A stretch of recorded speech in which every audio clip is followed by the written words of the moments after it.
ये प्यार कल परसों के कायल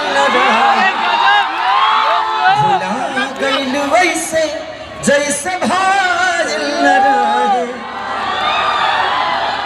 तो मैं यही चाहता हूं कि इस मंच पे तो मैं भी गाने के लिए आया था, क्योंकि म्यूजिशियन टीम इतना दूर है, आना जाना लगाना ये कम से कम 1.5 घंटे का काम है। रिकॉर्डिंग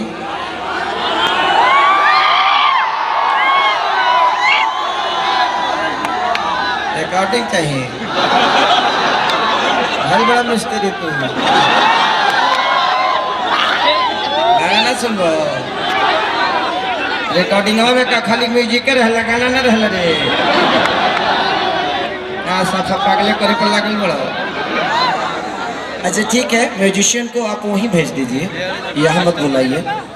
और अक्षरा जी आप भी कुछ बोल दीजिए। अक्षरा जी के कंपनी से ये गाना है और आप लोगों ने बहुत प्यार दिया है, तो ये भी कुछ कहना चाहेंगे। और मेरा इनका और एक बादशाह का गाना आप लोगों ने देखा होगा कि सैया ने देखा ऐसे मैं पानी पानी हो गया।